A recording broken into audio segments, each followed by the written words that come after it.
Bonjour à vous tous les enfants. Aujourd'hui, nous nous retrouvons pour un tout nouveau chapitre, un chapitre qui s'appelle translation. Alors, qu'est-ce que c'est qu'une translation? On voit tout de suite ça dans la partie 1, définition. C'est un glissement. Regardez ici, vous avez donc dessiné deux téléphériques. Ils sont bien dessinés, parce que c'est pas moi qui les ai dessinés, tout simplement. Donc, on voit ici tout d'abord le périphérique de départ. Au départ, il était à cet endroit-là, d'accord, déterminé par le point A. Oh là là, déjà il va vous faire des exercices, ordinateur. Non, pas si vite, pas si vite, pas si vite, pas si vite, les exercices. On va d'abord passer à la définition. Voilà, ça sera suffisant pour commencer. Alors, on va donc avoir un point A, qui est donc marqué ici. D'accord? Et puis, ce téléphérique, eh bien, il va monter pour nous mener tout en haut de la montagne. Et à un moment donné, le haut des câbles va arriver ici en un point B. D'accord? Eh bien, pendant ce mouvement, lorsque le téléphérique est passé de A jusqu'à B, eh bien, le téléphérique a glissé. C'est-à-dire, il a bougé, voilà, simplement, il s'est mu, c'est ça? Ouais, il s'est mu, je crois. En tout cas, il a bougé dans une direction donnée. C'est quoi la direction donnée? Eh bien, c'est la droite qui a été dessinée en rouge et que je vais repasser ici. D'accord? La droite faite en rouge ici, que je repasse. C'est ma direction de mon glissement. D'accord? Dans un sens donné, le sens donné, c'est la flèche verte qui est ici. D'accord?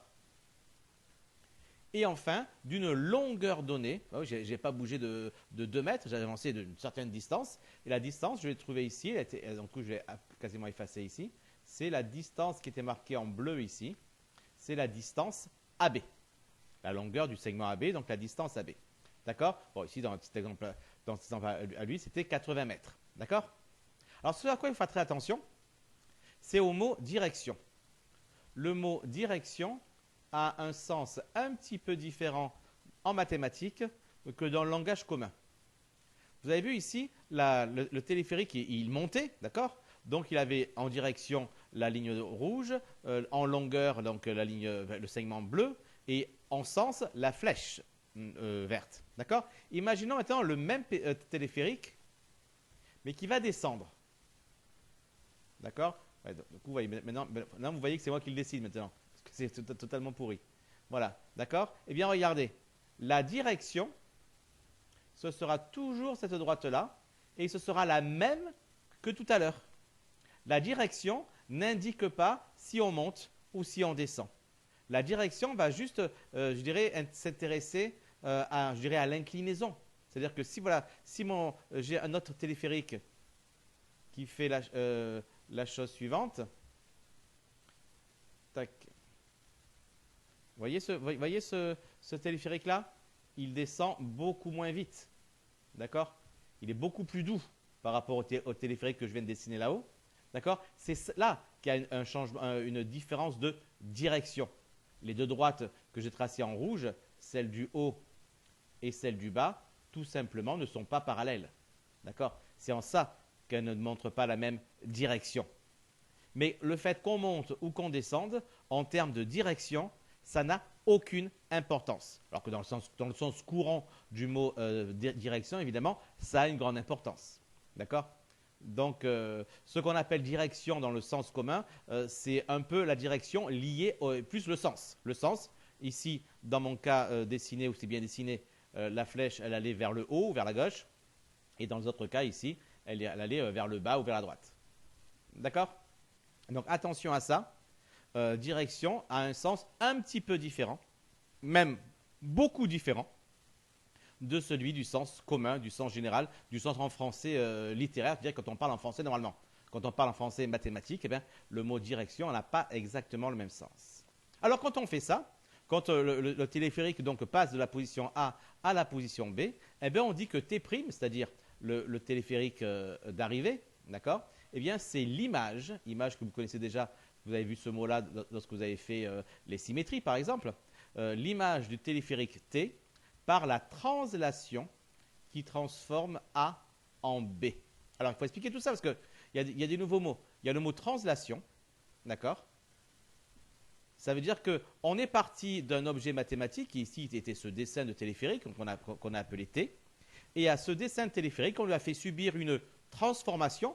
Alors certes, parfois, vous avez déjà vu les transformations qui étaient par exemple la symétrie axiale, la symétrie centrale. Mais là, on fait une autre transformation. Elle s'appelle translation. Et qu'est-ce qu'elle fait cette translation? Eh bien, elle transforme A en B. Effectivement, le A qui était là, il est arrivé en B qui était là. Eh bien, cette information qui dit que le A, ça a été glissé jusqu'à B, eh bien, ça définit totalement la translation, puisque tout le reste du dessin va lui aussi être glissé de la même manière, avec donc la même direction, la direction AB, le même sens de A vers B, et de la même longueur, ici c'était 80 mètres. D'accord? Donc T', c'est l'image du téléphérique T. On retrouve les mêmes mots que pour les symétries, parce que c'est la même chose, c'est une transformation. Et ici, ce n'est plus une symétrie, bien sûr, c'est une translation. D'accord? Et c'est le mot qui est important, translation, qui transforme A en B, car ça donne la définition. Rappelez-vous, pour la symétrie, par exemple, vous aviez, on peut parler de la symétrie d'axe D, par exemple. C'est la droite D qui vous permettait de dire ce que vous alliez faire dans votre symétrie. Eh bien là, la translation qui transforme A en B, ben, ça vous donne tout. Ça vous donne tout. Parce que quand vous transformez A en B, ben, ça vous donne la droite AB, ça vous donne le sens de A vers B, et ça vous donne la longueur AB. Donc le fait de dire qu'il transforme A en B, ça vous donne les trois informations, la rouge, la verte et la bleue. D'accord? Allez, on continue. On continue sur un cas un peu plus mathématique, on sort un peu du téléphérique, mais en réalité c'est la même chose. Regardez ici. On a donc 2 points, P et P'.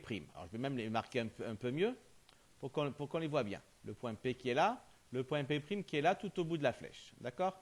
Au niveau de la pointe. D'accord?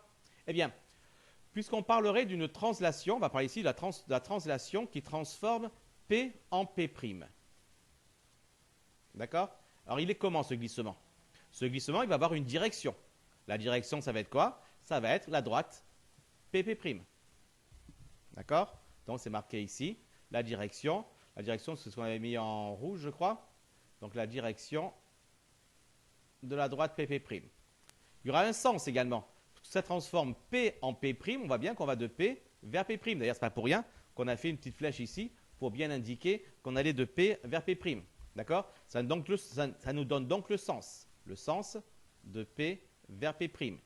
Et puis également la longueur, donc on a fait ça en bleu, la longueur PP', tout simplement, en la distance entre le point P et le point P'. D'accord? Eh bien, regardez, la figure F' qu'on retrouve ici, eh bien, c'est bien la figure F que j'avais là, et je l'ai fait glisser dans la même direction, c'est-à-dire, regardez ici, ici et là, j'ai des parallèles. J'ai fait des parallèles pour avoir la même direction. D'accord?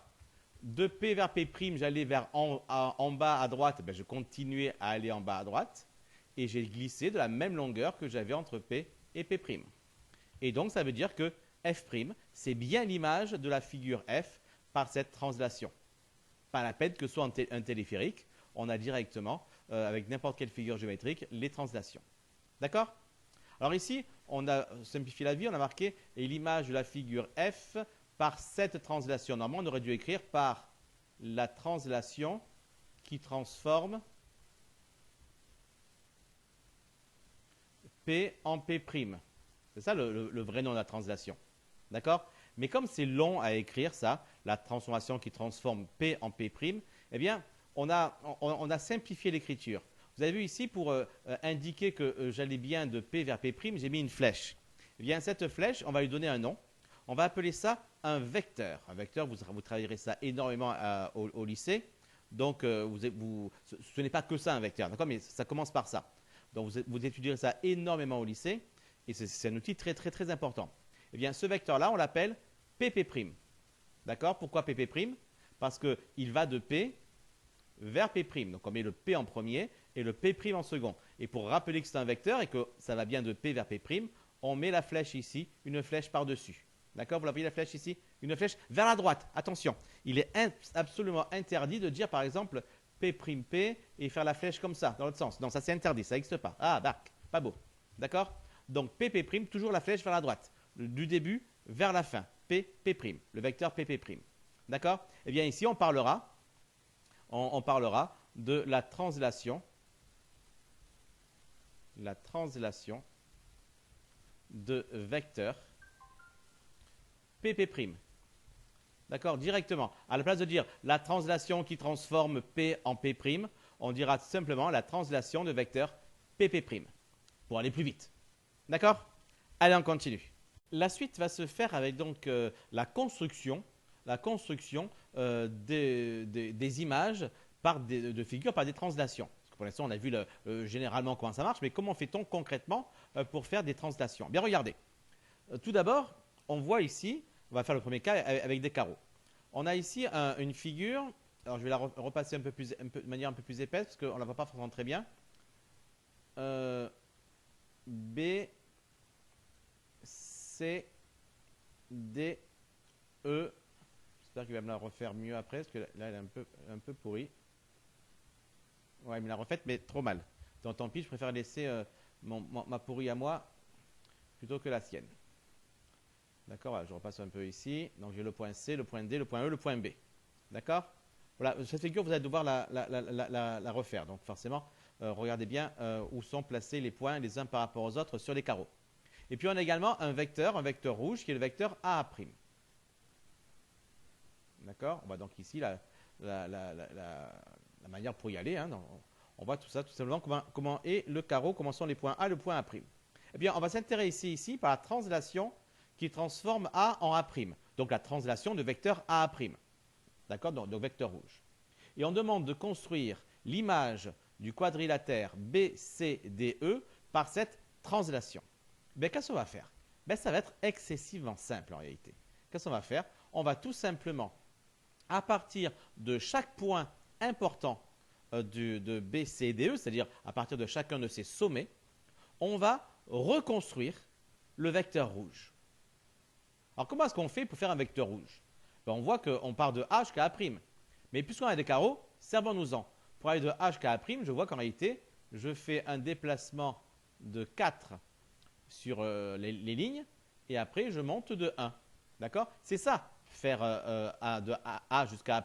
C'est 4 carreaux vers la droite, et après un carreau vers en haut. Eh bien, à partir du point B, je vais construire le même vecteur. Donc, je vais reproduire le même vecteur, c'est-à-dire 4 vers la droite et 1 vers en haut. Et ça va me faire le point que je vais appeler l'image de B, je vais l'appeler B'. Puis, je fais pareil pour C. À partir de C, eh bien, je fais 1, 2, 3, 4 jusque là, puis 1 jusque là. Et ça me donne le point C'. Et je fais pareil pour D et pour E. D'ailleurs, mettez en pause, faites-le pour D et pour E, et on se retrouve après.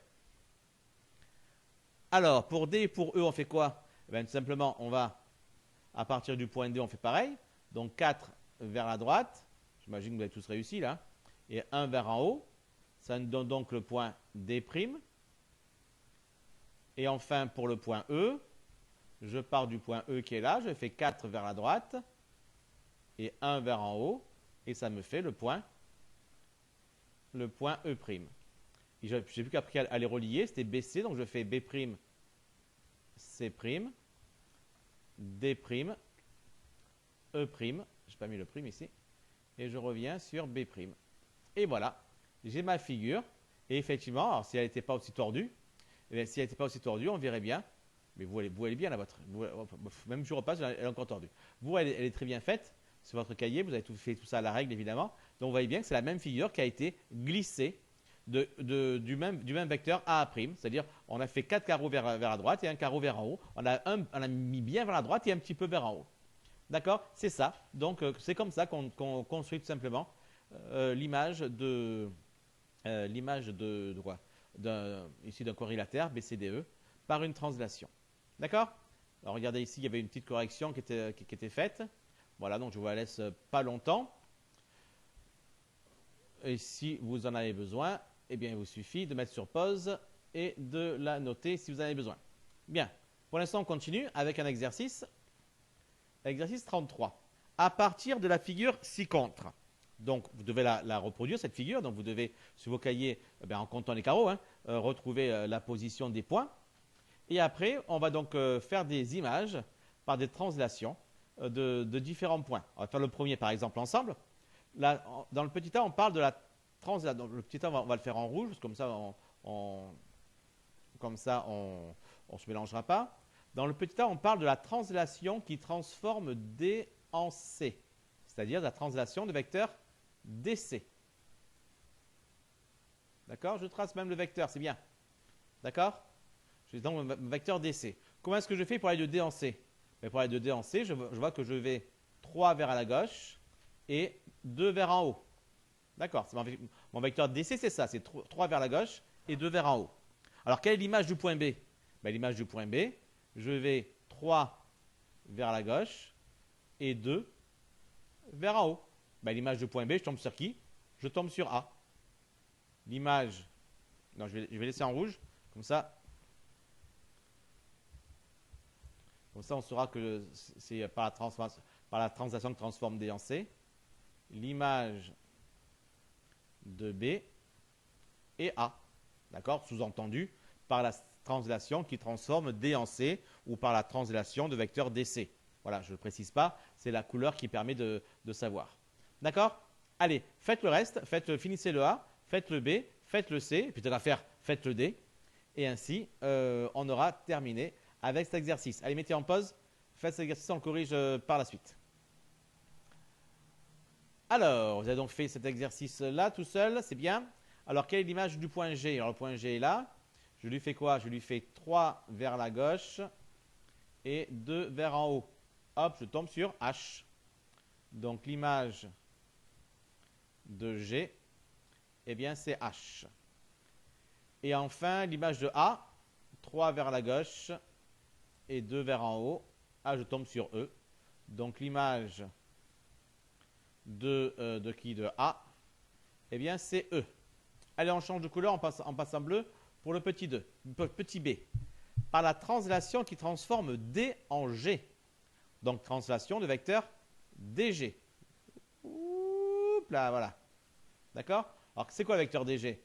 Le vecteur DG, c'est par exemple encore 3 à gauche. Mais après, c'est 1, 2, 3, 4, 5, 6 en bas. Donc, c'est 3 à gauche et 6 en bas. Et là, on veut juste l'image du point C. Alors, le point C, il est là, en haut. Donc, je fais 3 à gauche et 6 en bas. 1, 2, 3, 4, 5, 6. Je retombe sur H.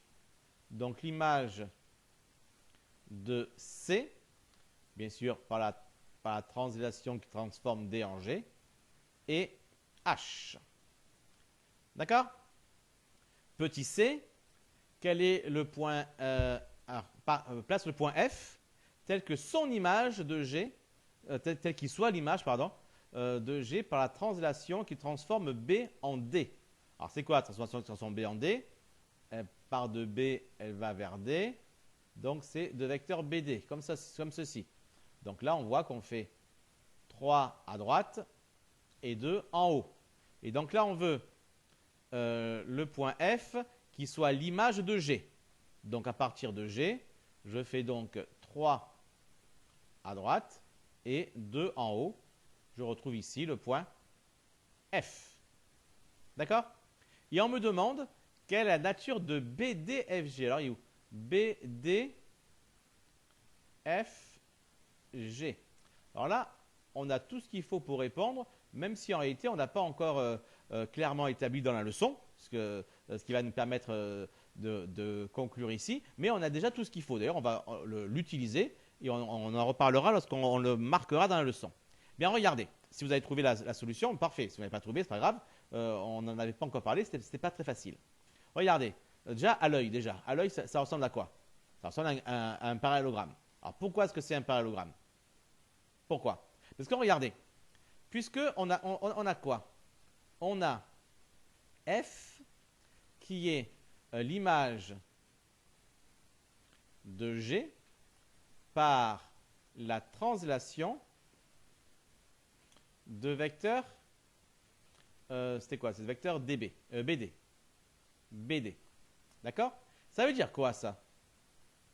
Ben, ça veut dire que la droite FG, elle est parallèle à la droite BD. Évidemment. C'est ça qu'on a fait pour faire des translations. On trace des parallèles. Rappelez-vous ici, on a la même direction. Donc c'est bien des parallèles. Et qu'est-ce qu'on a aussi? Eh bien, on a aussi que la longueur FG, elle est égale à la longueur BD. Et oui, évidemment, on a fait exprès. On a pris la même longueur. La longueur de la translation, justement. D'accord? Et donc, ça veut dire quoi, ça? Ça veut dire qu'on a ici FG et BD qui sont deux côtés d'un quadrilatère, non croisés, évidemment. Ça c'est évident. Non croisés.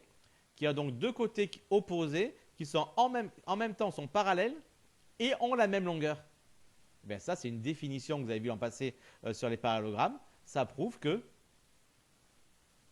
BDFG, qu'est-ce que c'est? C'est un parallélogramme.